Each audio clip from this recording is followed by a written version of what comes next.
2024లో tech ఉద్యోగులను సమస్యలు వెంటాడుతూనే ఉన్నాయి. ఏడాది ఆరంభంలో మొదలైన లే ఆఫ్లు ఇంకా కొనసాగుతూనే ఉన్నాయి.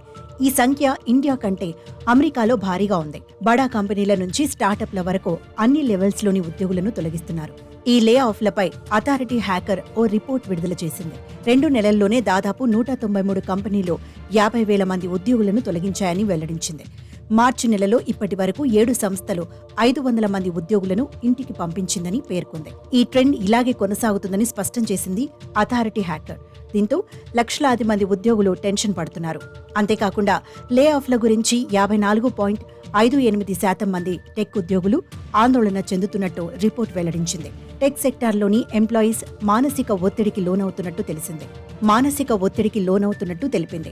ఐటీ సర్వీస్ సెక్టార్లో పనిచేసే వాళ్లలో 89% మందికి పైగా భయపడుతుండగా, సాఫ్ట్వేర్ రంగంలో ఉన్న వాళ్లలో 74% మంది టెన్షన్ పడుతున్నారని తెలిపింది.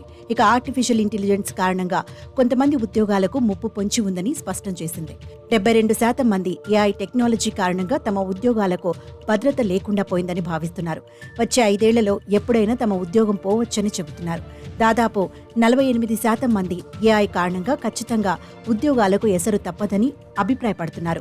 ఈ ఏడాది ఆరంభం నుంచి దాదాపు 32,000 మంది ఉద్యోగులకు ఉద్వాసన పలికినట్లు లే ఆఫ్స్ FYI వెల్లడించింది. విడతల వారీగా ఉద్యోగులను ఇంటికి సాగనంపాయి. తాజాగా స్నాప్ సంస్థ 540 మందిని తీసివేసింది. అంతకుముందు ఆక్టా అనే సాఫ్ట్వేర్ సంస్థ 400 మందిని ఇంటికి పంపింది. Google, Amazon, sales force, meta platforms వంటి పెద్ద సంస్థలు సైతం ఉద్యోగాల కోత విధించిన జాబితాలో ఉన్నాయి.